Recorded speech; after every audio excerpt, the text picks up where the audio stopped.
ეთერში ახალი ამბების მთავარი გამოშვება გურანდა დოლიძესთან ერთად გამარჯობა. მიიღებს თუ არა უმაღლესი საბჭოს დეპუტატთა მიწვევა საჭირის მთავრობის თავმჯდომარეს ჯერ არ გადაუწყვეტია. არჩილ ხაბაძე ამბობს, რომ კონსულტაციებს ადგილობრივ, ასევე ცენტრალურ დონეზე პოლიტიკური გუნდის წევრებთან გაივლის. ნაციონალური მოძრაობის 8 წარმომადგენელს ანგარიშს თუ არ ჩააბარებ, ფიქრობ ამის მოსახლეობის წინაშე დანაშაულს არ ჩავიდნენ, აცხადებს რეგიონის პირველი პირი და განმარტავს, რომ საკანონმდებლო ორგანოში მისი დაბარება ოპოზიციონერ დეპუტატებს საკითხის პოლიტიზირებისთვის სჭირდებათ. არჩილ ხაბაძე უმაღლესი საბჭოს წევრებთან მჭიდრო თანამშრომლობაზე საუბრობს. აცხადებს, რომ მისი გუნდის წევრებთან სხვადასხვა საკითხთან დაკავშირებით კონსულტაციებს ხშირად მართავს. უმაღლესი საბჭოს ინსტიტუტს პატივს სცემდა შეხვედრების წინააღმდეგი არ ვარ, მთავრობას აქვს არგუმენტები და ეს ჩვენს მიერ გაკეთებული საქმეები, აცხადებს აჭარის მთავრობის თავმჯდომარე. კანონით მაქვს უფლება არ მივიდე, თუმცა ამას პოლიტიკური პასუხისმგებლობის საკითხი შეიძლება მოყავს, გულისხმობ იმას, რომ არ მისვლა რაღაცნაირად ჟესტი იქნება ჩემგან პატივცემულობის, მაგრამ უფრო მეტი პატივცემულობა იქნება, რომ მივიდე, ალბათ, იმ ჩემ მოსახლეობის მიმართ და ჩვენი ამომრჩევლის მიმართ, როცა ნაციონალური მოძრაობის დაბარებულზე თუ მიწვევაზე მივა.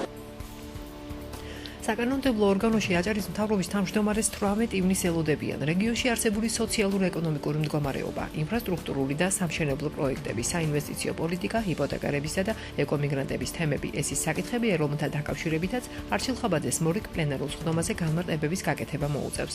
ერთიანი ნაციონალური მოძრაობის ინიციატივას მხარი ფრაქცია ქართული ოცნების წევრებმა არ დაუჭირეს.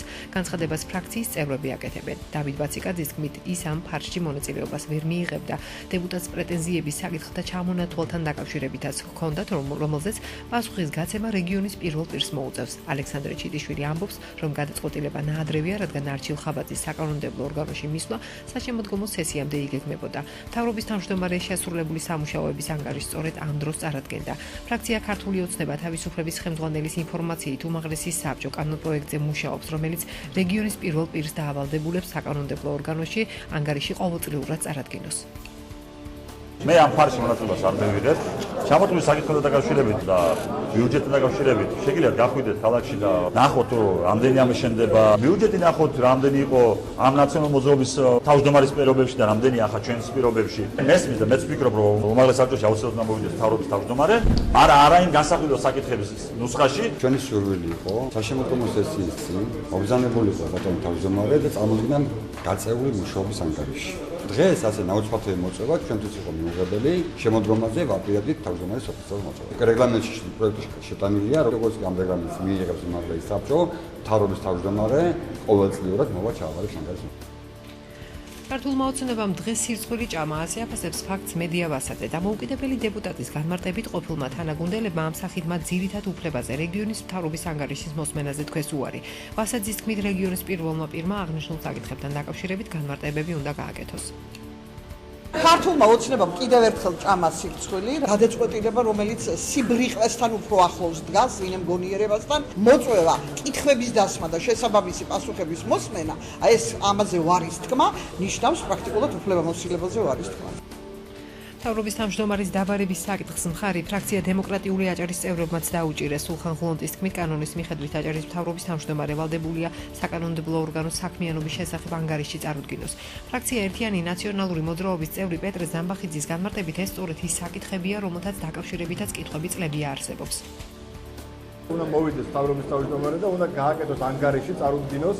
ეს არის მისი პასუხისმგებლობის საკითხი და ეს წერია კანონში. ამ კანონის დაცვა არის აუცილებელი ყველასთვის და ამიტომაც დაუჭირეთ თავისუფალ დემოკრატიულ მხარე. მთავარი რაც არის კონკრეტული საკითხებთან დაკავშირებით, საინვესტიციო პოლიტიკა, მოქალაქეების დასაქმების პოლიტიკა, რაც მთავარია, ეკომიგრანტებთან დაკავშირებით საკითხები, რომელსაც ვერ ვხედავთ პოლიტიკას აჭარის მთავრობის მხრიდან. არ ახალია ის, რომ ჩვენი რეგიონები გაჩერებული, არ იქნება ახალი სამუშაო ადგილები, შეჩერებული ასევე ინფრასტრუქტურის მოწესრიგებაც და ბუნებრივია ეს არის ჩვენი რეგიონის პრობლემა და ჩვენ ვიწვევთ აჭარის მთავრობის თავმჯდომარეს ყველა ამ კითხვაზე პასუხის გასაცემად. მივეცით ვადა იმისთვის, რომ მოემზადოს და კარგად გაერკვეს ჯერ კიდევ თუ არ არის გარკვეული ამ სიტუაციაში. აჭარის მთავრობის თავმჯდომარესთან კითხვები არ აქვს უმაღლესი საბჭოს თავმჯდომარეს. ავთარ გულბერიძემ საკითხის განხილვაში მონაწილეობა არ მიიღო და განაცხადა, რომ მთავრობის საქმიანობასთან დაკავშირებით შეხვედრები კვირაში ერთხელ იმართება. დავწყვეტეთ, რომ მთავრობის თავმჯდომარე არის მოწვეული არჩევთვალეს საჭიროდ მონაწილეობის მიღება. მე პირადად არ მაქვს შეკითხვები, არც კოალიციის წევრებს შეკითხვები მთავრობის თავმჯდომარესთან არ აქვს, იმიტომ რომ ჩვენ კვირაში ერთხელ კოალიცია ხვდებით მთავრობის წარმომადგენლებს, მთავრობის თავმჯდომარეს.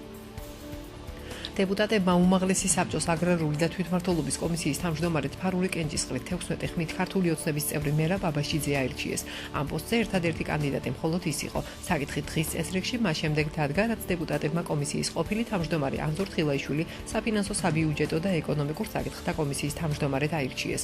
მერაბ აბაშიძის თქმით, კომისიის თავმჯდომარის არჩევა საბჭოს ჩიხიდან გამოიყვანს. თამამად მინდა განვაცხადო, რომ არ მქონდა არავისთან კონსულტაცია.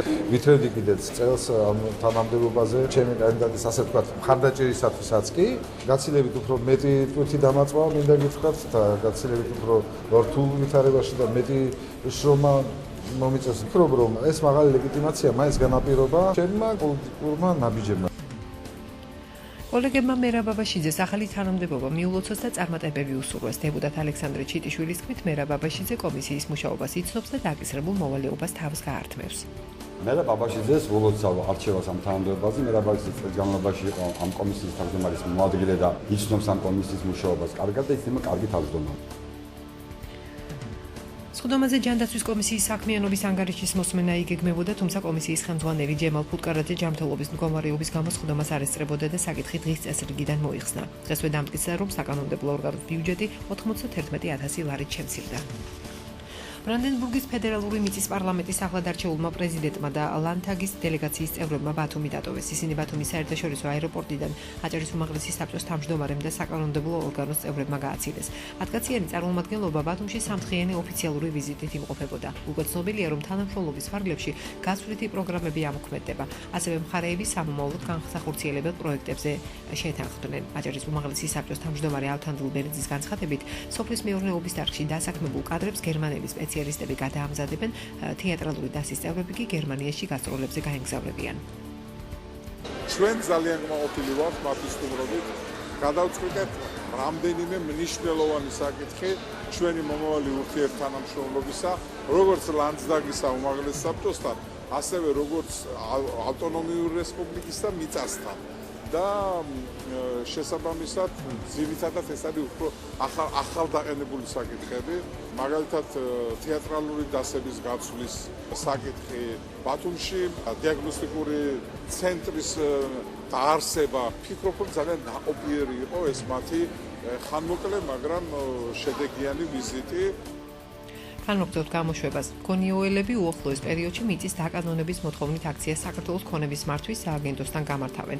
გადაწყვეტილება მათ ბათუმის საკრებულოში შეხვედრის შემდეგ მიიღეს. მიწის აღიარების კომისიის წევრებმა გონიოს უკიდრეთ განუმარტეს, რომ ის უძრავი ქონება, რომლის დაკანონებასაც 271 ოჯახი ითხოვს, ამ დროისთვის სახელმწიფო საკუთრებაა. სწორედ ამიტომ სააგენტოს დასკვნა არის ის მთავარი დოკუმენტი, რითაც ბათუმის საკრებულოში არსებული მუდმივ მოქმედი კომისია მიწების დაკანონებისას იხელმძღვანელებს. შეხვედრამდე 40-მდე მოქალაქეს კომისიასთან პრეტენზიები ჰქონდა. ნიას ფუტკარაძე და ენვერ ირემაძე აცხადებდნენ, რომ აჭარის მთავრობაში შექმნილმა შერეულმა კომისიამ მათი მდგომარეობა შეისწავლა და დასკვნა განსახილველად ბათუმის საკრებულოს ჯერ კიდევ გასული წლის სექტემბერში გადაგზავნა. აქციის მონაწილეები ვარაუდობდნენ, რომ საკითხის განხილვას ბათუმის მიწის აღიარების მუდმივ მოქმედი კომისია შეგნებულად აჭიანურებდა. გონიოს მიწებთან დაკავშირებით ერთი ოჯახის საკითხიც არ გახილულა, რომელიც უნდა დამთავრებულიყო, მათ ერთი თვეც არ უნდოდა, რომ მთლიანად დამთავრება 10-15 დღეში დამთავრდებოდა. შემდეგში ეს გაჩერდა და რის საფუძველზე გაჩერდა, ჩვენ გვაინტერესებს, ვისგან იყო ზეშოლა. ჩვენ ვითხოვთ თავისი უფლებამოვალეობის ფარგლებში კომისიამ დანიშნოს სხდომა და განიხილოს საკითხი. დადებითი იქნება თუ უარყოფითი, ეს უკვე მისი პრობლემა არ იქნება. ჩვენ თანახმოვართ, ოღონდ განიხილოს, თუნდაც უარყოფითი. კომისიის სხდომას დანიშნავს ვითხოვთ, მეტ არაფერს დღეს. ყოფილი პოლიტპატიმრები 4 წლის შემდეგაც სამართლიანობის აღდგენას ითხოვენ. ისინი ნაციონალური მოძრაობის წევრების მაღალ თანამდებობიდან გათავისუფლებას მოითხოვენ. მათივე თქმით, კოჰაბიტაციის პირობებში პროკურატურაში, სასამართლოში და პოლიციაში ისევ ის კადრები მუშაობენ, ვინც ისინი პოლიტპატიმრებად აქცია. პოლიტპატიმარი ვახტანგ სიორიძე კი კონკრეტულად იმ პირების დასჯას ითხოვს, ვინც მას ციხეში ფიზიკურად გაუსწორდა. 2011 წლის 21 მაისს აჭარის ტელევიზიასთან გამართული აქციის გამო 8 პირი აჭარის ტელერადიო დეპარტამენტის პიკეტირებისა და პოლიციისადმი დაუმორჩილებლობის ბრალდებით დააპატიმრეს. ევროპული ბიზნესის განვითარების ასოციაციის ხელმძღვანელი ზღვისპირა ქალაქში ახალი ინიციატივით და წინადადებით ჩამოვიდა. შესაძლოა უახლოეს მომავალში ფონდი შეიქმნას, სადაც უკრაინელი ბიზნესმენების მიერ გამოყოფილი თანხის მობილიზება მოხდება. თანხა კი მოგვიანებით აჭარაში სასტუმრო ბიზნესის განვითარებისთვის დაიხარჯება. რეგიონის ხელმძღვანელობა უკრაინელ ბიზნესმენებს გარკვეული ტიპის გარანტიებს შესთავაზებს. აჭარის მთავრობის თავმჯდომარე აცხადებს, რომ იდეა შემდგომ კონსულტაციებს საჭიროებს და ამ კუთხით მუშაობაა დაგეგმილი. აჭარის ფინანსთა და ეკონომიკის მინისტრი სამომავლოდ უკრაინაში ვიზიტს არ გამორიცხავს. დავით ბალაძე ამბობს, რომ მსხვილი სამშენებლო კომპანიების წარმომადგენლებთან ერთად უკრაინაში იმ ბიზნესმენებს შეხვდებიან, რომლებიც რეგიონში თანხის დაბანდებას გეგმავენ. ვფიქრობ, რომ ბევრი საერთო გვაქვს, ბევრი საინტერესო პროექტი შესახებ იყო საუბარი. ჩვენი მთავარი მიზანია სახელმწიფოს მთავრობის მხრიდან მოხდეს ჩვენი რეგიონის პოტენციალის მათ მიერ დანახვა, ჩვენ წარმოაჩინოთ ჩვენი რეგიონი, მისი შესაძლებლობები და ასევე ჩვენთვის მეორე რაც ყველაზე უფრო მნიშვნელოვანია, ეს არის ის, რომ ორივე მხარის ბიზნეს წრეები ერთმანეთს დავაკავშიროთ. უკრაინაში მაშინდელს დაახლოებით 38 ბანკმა შეაჩერა სამუშაო, ფიზიკურმა პირებმა, რომლებმაც ეს თქვა გამოიტანეს ეს თანხები და თავისუფალი თანხა არის, შეადგენს დაახლოებით 400 მილიონ ამერიკულ დოლარს. დაინტერესებული არიან აღნიშნული თანხის ინვესტირები სხვადასხვა ქვეყნებში. შესაბამისად, მათ სურვილი გამოთქვეს ქობულეთში თავისუფალი ტურისტული ზონის განვითარების მიმართულებით, ვინაიდან ისინი არ არის დიდი პროექტები და დროში მალე შეიძლება დამთავრდეს. გამოთქვეს სურვილი, ჩვენ გავაკეთეთ სპეციალური პროგრამა, სადაც სახელმწიფო მიიღებს მონაწილეობას და იმ ინვესტორებს მიცემს გარანტიას, რომ მათ მიერ მოზიდული თანხა მიზნობრივად დაიხარჯება და ეს სასტუმროები აშენება.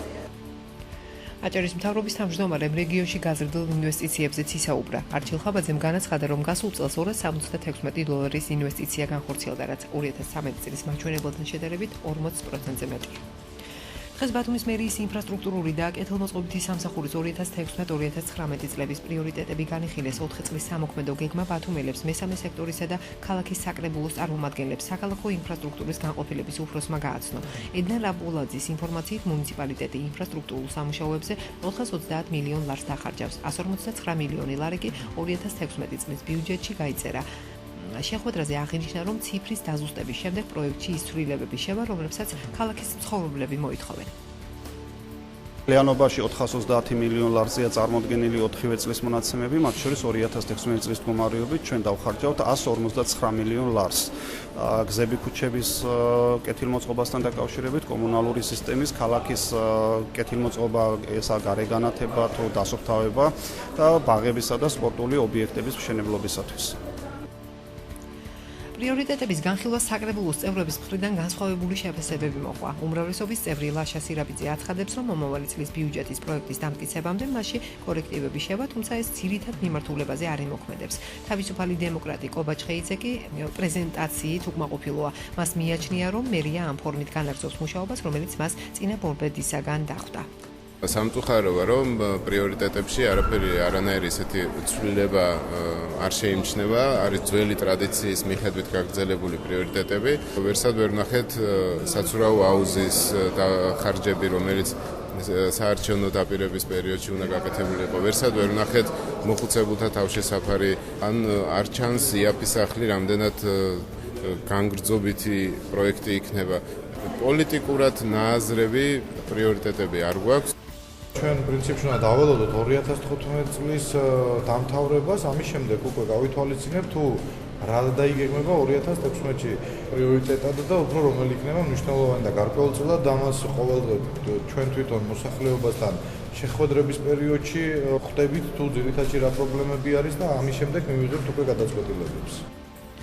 მეზამე სექტორის წარმომადგენლებმა კი აღნიშნეს, რომ პრეზენტაციას ვიზუალური მხარე აკლდა. დემოკრატიის ინსტიტუტის აღმასრულებელი დირექტორის არჩილ ხახუტაიშვილის აზრით, მას მომავალი წლის პრიორიტეტებში ბათუმის სპორტთან ესტაკადის მშენებლობის ნახვა სურდა. სამოქალაქო საზოგადოების ინსტიტუტის ბათუმის ფილიალის ხელმძღვანელი ნათია აფხაზავა პრიორიტეტების გასაჯაროებას მიესალმება. ეს განხილვები ძალიან მნიშვნელოვანი, იმიტომ რომ ერთად ხედავ მერია რა მიმართულებით აგრძელებს მუშაობას, მეორე მხრივ კი საზოგადოებრივი დარბაზის საბჭოს თუ არასამთავრობო ორგანიზაციები წარმოადგენენ თავიანთ შენიშვნებს და ინიციატივებს, როგორ შეიძლება რომ გაუმჯობესდეს მომავალ წელს ქალაქ ბათუმის მერიის საქმიანობა. განვლილი პერიოდის გათვალისწინება ის პრობლემები, რაც ვლინდებოდა თუნდაც ტენდერების გამოცხადებასთან დაკავშირებით, ჩავარდნილი გარკვეული ინფრასტრუქტურული პროექტები, რამდენად არის ეს რისკები გათვლილი და გათვალისწინებული და რამდენად არის, ასე ვთქვათ, მაქსიმუმამდე აყვანილი, ვთქვათ, იმის შესაძლებლობა, რომ აღნიშნული ინფრასტრუქტურული პროექტები განხორციელება სრულყოფილად და არ მივიღებთ ისეთ შედეგებს, როგორიც ვთქვათ, ზოგიერთ შემთხვევაში დღეს ვთქვათ, როცა იწერება გარკვეული ინფრასტრუქტურული პროექტები, ან ტენდერების ჩავარდნის, ან გარკვეული, ასე ვთქვათ, დამკვეთი ორგანიზაციების მხრიდან, ასე ვთქვათ, არაეფექტური საქმიანობა. ხვალ ბათუმის მერიის განათლების, კულტურისა და სპორტის სამსახურის პრიორიტეტებს განიხილავენ. სავალუტო ჩიხურებში დოლარის ყიდვა 2 ლარი და 24 თეთრიდან 2 ლარი და 26 თეთრის ფარგლებშია შესაძლებელი. რაც შეეხება ევროს სავალუტო ჩიხურების ნაწილი, ევროს 2 ლარად და 50 თეთრად, ნაწილი კი 2 ლარად და 55 თეთრად ყიდის. 1 დოლარის ოფიციალური ღირებულება კი 2 ლარი და 32 თეთრი გახდა. საქართველოს ეროვნული ბანკის მიერ დადგენილი კურსის თანახმად ეროვნული ვალუტა ევროსთან მიმართებაშიც გამყარდა. კერძოდ დღეიდან 1 ევრო შეძენა 2 ლარად და 57 თეთრად იქნება შესაძლებელი. მაშინ როცა გუშინ მოქმედი კურსი 2 ლარსა და 62 თეთრში ადგენდა. 9 ქვეყნიდან 70-ზე მეტი კომპანია მეორე დღეა ბათუმში ტურიზმისა და სასტუმრო აღჭურვილობის მერვე საერთაშორისო გამოფენა ექსპო ბათუმი 2015 მიმდინარეობს. დღეს დაგეგმილია გიდების ასოციაციის მიერ წლის საუკეთესო გიდის დაჯილდოების ცერემონიაც. აჭარის ტურიზმის დეპარტამენტი მონაწილე კომპანიებისთვის პრეზენტაციის გამართვას გეგმავს. აჭარას ერთი დღით ბუნებრივი აირის მიწოდება შეუწყდება. სოკარ ჯორჯია გაზის ინფორმაციით მაგისტრალურ გასცადენზე სარემონტო სამუშაოების გამო მოსახლეობას გაზი 24 მაისს ღამის 3 საათიდან შეუწყდება. ბუნებრივი აირით მომარაგება 25-26 მაისს ეტაპობრივად განხორციელდება. სოკარ ჯორჯია გაზი უსაფრთხოებიდან გამომდინარე მოსახლეობას მოუწოდებს გაზის დანადგარებს ყურადღება მიაქციონ. კომპანია შექმნილი დისკომფორტის გამო მომხმარებლებს ბოდიშს უხდის. შუახევის გამგეობაში კონკურსის მესამე ეტაპი მიმდინარეობს. 5 ვაკანტურ პოზიციაზე 19 კონკურსანტი მონაწილეობს. ყველაზე მეტი აპლიკანტი გენდერულ საკითხებში გამგებლის თანაშემწის პოზიციაზე დარეგისტრირდა. 5 ვაკანტური ადგილიდან 3 წინა კონკურსზე ჩავარდნილი პოზიციაა. კონკურსის მესამე ეტაპს არასამთავრობო ორგანიზაცია სამართლიანი არჩევნები აგვირდება. შოთა რუსთაველის ეროვნული სამეცნიერო ფონდის სტამბოლის ქართული საბანის ეპისტოლური და მემუარული მემკვიდრეობის სამეცნიერო გრანტის ფარგლებში ნიკო ბერძენიშვილის ინსტიტუტის თანამშრომლები როინ მალაყმაძე, შუშანა და შორენა ფუტკარაძეები სამეცნიერო მივლინების სტამბოლში იმყოფებოდნენ. ვიზიტის ფარგლებში ისინი ქართველთა საბანეში არსებულ სამეცნიერო ლიტერატურას და საარქივო მონაცემებს გაეცნენ. მივლინების მიზანი სტამბოლის ქართველ კათოლიკეთა ეკლესია მონასტერთან არსებულ ბიბლიოთეკასა და არქივში სამეცნიერო კვლევითი საქმიანობის წარმოება იყო. კვლევითი ინსტიტუტის დირექტორის ინფორმაციით საბანიში სხვადასხვა ენაზე შესრულებული 80,000-მდე წიგნი და სამეცნიერო ლიტერატურა ინახება. როინ მალაყმაძის თქმით, პროექტის ფარგლებში სტამბოლში დაცული ლიტერატურის ელექტრონული ვერსიის შემუშავება და მომავალში მონოგრაფიის გამოცემა იგეგმება. იქ გახლავთ ქართველ კათოლიკეთა საბანე, სწორედაც მონასტერთან არსებული ციგნსაცავში, ანუ არქივსა და ბიბლიოთეკაში მოგვიხდა დაახლოებით 2 კვირიანი სამეცნიერო მივლინება. მივლინების შედეგად მოხდა გარკვეული ლიტერატურის დიგიტალიზაცია და მისი ელექტრონულ ფორმატში გადაყვანა, ასევე საარქივო მონაცემების სამუშავება, მოხდა სკანირება გარკვეული ჩვენთვის საინტერესო მასალების და სწორედაც აი ამ მასალების საფუძველზე მომდევნო წელს გამოიცემა ცალკე მონოგრაფია, რომლის სახელწოდება იქნება სტამბოლის ქართველთა საბანე. მართლმადიდებელი სამყარო დღეს ამაღლების დღესასწაულზე იმობს. ამასთან დაკავშირებით ტაძრებში სადღესასწაულო წირვა-ლოცვა აღსრულდა. სრულიად საქართველოს კათოლიკოს პატრიარქმა უწმინდესმა და უნეტარესმა ილია მეორემ ყოვლადწმიდა სამების საკათედრო ტაძარში ლოცვა გუშინ ჩაატარა, რომლის დასრულების შემდეგაც მე-12 კლასელები და აბიტურიენტები აკურთხა. მართლმადიდებელი ეკლესია მაცხოვრის ამაღლების დღესასწაულს აღდგომიდან მე-40 დღეს მე-6 კვირის ხუთშაბათზე იმობს. აღდგომიდან ამაღლებამდე საერთაშორისო ფესტივალი დღეს კონცერტით დაიხურება. დასკვნით საღამოს ტრადიციულად ბათუმი მასპინძლობს. პირველად ბათუმის სიმფონიური ორკესტრი მენდელსონის ორმაგ კონცერტსა და სრულიად საქართველოს კათოლიკოს პატრიარქის ავე მარიას ააჟღერებს. ნაწარმოებებს ორკესტრი პიანისტ თამარ ლიჩელთან და მევიოლინე გიორგი იაშვილთან ერთად დაუკრავს. კონცერტის მეორე ნაწილში კი ბათუმის სამუსიკო სკოლის სცენაზე ევროპაში მოღვაწე ქართველი მევიოლინე გიორგი იაშვილი გამოვა. წელს საერთაშორისო ფესტივალს 10 წელი შეუსრულდა.